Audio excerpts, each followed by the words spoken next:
Hello people. Nk'ibisanzwe ni wa Starboy wa Kabosi, umuhungu w'imishinga. Umwe mwari mwarabuze. Uno munsi nagarutse. Umunsi nagarutse ngarutse ndi mushya. Garutse ndi mushya kabisa ubu noneho tugiye gukora ibitendo bya danje. Munyitege. Hari abantu bajya babugana se umuntu bitangira ameze fresh ari gutwika afite vibe ziri hejuru. Bikarangira zimye nta n'imisi ngamaze. Ntago nigeze nzima. Ahubwo noneho ndi kwiga ubundi buryo ngomba kuza noneho mbakoma fresh. Mbakoma byanyabyo. Uyu munsi ngiye kuza mbakoma kuri channel yitwa Ndiho TV show. Reka dutangire n'umutumirwa murabona ko namuzanye ntangire abibwire muramuzi muri social media batamuzi namwe mugiye kumumenya. Yes. Salamu. Karibu kabisa. Reka nsohoza abafana cyangwa se abakurikirana social media. Mazina ni Rutayomba Janvier, ariko ayo baduhemba muri social media yo ni menshi nta nubwo nayasoza. Yego. Amazina aho ariko buriya ngiye mfite amazina atatu muzi. Ayo mazina atatu kandi nakubonye n'ahantu hahisha hatandukanye. Aho hantu nakubonye ndakeye kutitwa amazina. Si kazina ka komisiyoneri barakazi. Bazi se gibabwira kuko umuntu wakubonye muri Kabosi Media akaba yarakubonye muri Ejo Media akaba yarakubonye kwa Sabi. Ariko yikumbishe ku mazina byo yavuga yose mbwira no kuvuga ngo abundi iyi social media cyangwa se ibintu dukora ni ibintu biduha andi mazina tutari dusangamo. So rero ubu iyo ndimo gukora butuvugana iraca kubeza Media TV nitwa Fisi. Ubu komisiyoneri ntago nkirimo kurikoresha kubera yuko filime twakoraga yararangiye yaryo. Ubu iyo turimo gukora nyinamo nitwa Fisi. Abantu barimo kumenya. Uno munsi witwa Fisi.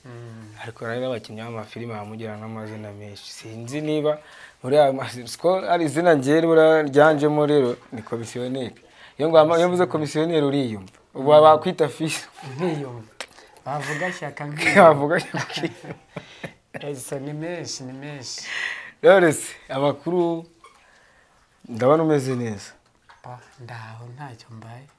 Mba rero mubwire ndashaka kutuganira ku bintu bya social media, ibintu bya filime. Turabure urabura abanyarwanda. Mbambora hari abantu benshi babipinga babibaza se filime zigizibamo akantu, filime ziragabura, filime zatunga abantu. Kubera ko ni ibintu nkunda gukubonamo cyane niyo mpamvu nifuje ko byibura abantu tugira amatsiko nk'ayo ngayo uno munsi uza kuyatumara. Uza kutumara amatsiko kandi n'umuntu witinya wumva afite n'impano akaba yabiyoboka ariko akabiyoboka azi ngo ngiye mu biki ibintu byagabura akabiyoboka atagiye kwangiza igihe kuko hari abantu babijyamo yageramo ko yabitekerezaga ntaba ariko abisanga. Akagenda yarazi neza ko ari ubona amafaranga cyazahita akira azahita aba umustar bikarangira uko yagiye atekereza atari ko yibonye agahita acika intege akabivamo. Ubundi kugira ngo umuntu agafate kugira ngo umuntu izina rye rizamuke kugira ngo cyangwa bigabure nyine nayo yumva ari mu bintu bihamye anabikunde nkuko yaje yabitekereza nkuko bitekerezaga mbere atarabyinjiramo. Ubundi bisaba iki? Reka mpere ku cyo warumbajije ngo kwinjira muri sinema ikintu kirimo n'iki cyangwa se kujyamo bisaba iki? Ubundi kujya muri sinema bisaba ikintu bita ubushake, kubikunda ukumva yuko nyine ari akazi ka buri munsi. Ni ibintu ujyamo ugahasoringa kubera yuko abenshi ntago binjira muri sinema bahembwa ahubwo binjiramo bashaka kugira ngo bubake izina ari ryo ribahemba. Kubaka izina rero biravuna bro. Urahasoringa mu mahunyuramo muki ariko icyo noneho nicyo shaka kubaka izina biravuna. Biravuna ariko nyire bikarangira urageze aho niho shaka noneho gusobanura neza kubera ko mbona abantu benshi bacika intege. Nanjye byambayeho. Yego nanjye byambayeho. Aha ngaha reka amasobanure gutya nditangaho urugero. Nk'ubu natangiye ikintu bita sinema muri 2018 ubu turi 2024, ni ukuvuga ngo amafaranga ya sinema natangiye kuyarya 2023 nibwo navuga ngo natangiye gusa n'uhembwe. Umaze ubwo imyaka ingahe? Ubwo 2022 urumva nari maze imyaka igera muri 4. Ukora ariko utararya ku mafaranga. Yego, kiriho cyo ukumva baraguhamagaye bati aha n'aha hari cani ikeneye umukinnyi, kubera yuko ubishaka unabikunze, ushaka kubaka izina, amatike n'ayawe, kugenda kugaruka, yewe no kurya. Hakabaho n'ubwo ugiye kuri iyo site ugasanga nta kintu mbega nta kintu barageraho, no kurya niwe uri bwirebeho. Ayo waririye, ayo wategeye, byose ni ku mufuka wawe kandi utari buyagaruze. Noneho tekereza ukabikora imyaka igera muri 4, ni ikintu uba ukunze wowe unashaka. Sinema rero kugira ngo uyirambemo cyangwa se ugere ku ndoto zawe cyangwa inzozi zawe, bisaba kuyikunda, ukumvira mu maraso yawe kuruta uko wayijyamo ushaka amafaranga. Bishatse kuvuga ngo sinema kuyijyamo nshaka kugira ngo bizageraho bikugeza uyikuramo inyota y'amafaranga. Sinema kuyijyamo bisaba ngo uyijyemo ariyo ukunze kuruta amafaranga. Kuko muri sinema ntabwo uhembwa n'ibyo wakoze, ahubwo uhembwa n'izina ufitemo. Hanyuma se muri iki gihe rero biragoye kugira ngo umuntu abe yakora ikintu adashaka amafaranga, kubera ko dutunzwe n'amafaranga, ndetse shakana navuga ngo tubaho kubera ko dufite amafaranga. Sinzi ko udafite amafaranga wabaho, ntago wabaho, kuko none se niba urumva iyo myaka yose wamaze, ari byinshi watakaje cyane, ari byinshi watakaje. Nuvuga ngo mu kuyinjira wana wayinjiyemo uyikunze, nta nyota y'amafaranga wari ufite. Ngiye kuyinjiramo, nayinjiyemo no mu ndoto zanjye numvaga mfite. Nifuzaga kubonaho nkina gusa, ibyo kuvuga ngo guhembwa numvaga ko ari ibintu bishobora kuza nyuma y'igihe. Icyo nifuzaga ni ukugaragara ku bikorwa nkora. Kuba wenda jyewe naragiye muri sinema, ntabwo nagiyemo nshaka amafaranga. Amafaranga nayo nyine yaje azira igihe kandi akazanwa n'ibyo wakoze. Niyo mpamvu wumva iyo myaka yose nayihanganiye kandi nkanashora, kuko ayo matike no kurya n'iki nibyo nashoragamo kandi bitagaruka. Ariko ubu nakubwira ngo ibyo byose ubaka akanya, nakubwira yuko ndimo kubigaruza, kubera yuko ubu ntabwo wamamagara kuri teri ngo nitegere. Icyo ni icya mbere. Urategera. Kabiri, sinaza ngo nkore fata umuhanda ntaho utambwiye uti akira nawe uhembwe muri rusange. Yego. Urumva rero ibyo muri sinema birya umuntu warambije kandi wabihaye umwanya akabikorana urukundo, kuruta uwaje ashaka amafaranga. Sinema ntago wazamo ufite inyota y'amafaranga ngo uzayirambemo. Wezana ibikorwa nibyo bizaguha amafaranga. None se aho ngaho ndakumva, ariko se nk'uko buriya umuntu ashobora kwicara avuga ngo aka niko kazi ndambirijeho. Filime zikinwa ni nyinshi, sibyo? Filime zikinwa ni nyinshi, ihangana utumara amatsiko. Ni nayo mpamvu twagutumiye kugira ngo abantu bose bafite amatsiko banabitinya, cyangwa se nabo ubwabo banitinya uyabamare. Siko bimeze. None ndibaza ugomba kuza ari ukuza ubikunze, nta nzira y'amafaranga ufite, ugakora. Urumva nk'imyaka yose wamaze iyo myaka ni myinshi. Imyaka 4 ni myinshi ukora ikintu umwaka umwe nta kintu arinjiza, utakaza umwanya, utakaza amafaranga. Ni imyaka myinshi muri imyaka 4 ni imyaka ifatika. Ariko uko bisa kose nyine nanone urabisobanuye neza ngo ibyawe tubibirya uwarambije. Ibyo warambije ndabyumva.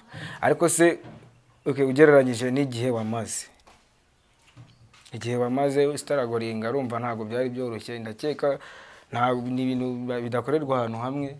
Iyo myaka 4 ndakeka utarakoreraga umuntu umwe, sinzi niba warikorera ku cya giti cyangwa warakoreraga abandi, ntabwo nzi uburyo wabikoragamo, ariko se ugereranyije n'uyu munsi umusaruro birimo biraguha ubona ushimishije? ni ukuvuga rero buriya itangira riravuna kandi riragora. Mu gutangira mu mwuga wa sinema natangiranye na cano nyine nayo ikishakisha, twishyira hamwe kugira ngo dushake nibura uburyo bwatuma tuzamuka. Ariko bitewe na ntuzane nanone n'umuntu uba watangije uwo mushinga akabona amafaranga ntaza vuba, nk'uko nkubwiye nti muri sinema nta muntu ugomba kujyamo afite inyota y'amafaranga. Yabikoze umwaka umwe bihita bihagarara, arabireka nyine abivamo. Abo twakoranaga bose nyine nabo bahita bahagarika nyine, urumva nta handi bari bubone aho gukorera, abo baricara. ariko njye kubera yuko ari ibintu nari nkunze, nakomeje gushakisha n'andi materi. Mu Kigali nta hantu ntazengurutse nkina filime kandi ntari buhembwe nkorera ku tike yanjye. Ariko twihuse wenda ubu ngubu urwego mpagazeho muri sinema, ndi umwe mu bantu babashije nanjye kwiteza imbere, nubaka YouTube channel yanjye icaho ibikorwa. Nanjye ubu ngubu hari filime ndimo gutambutsaho yitwa Inkovu z'umutima series.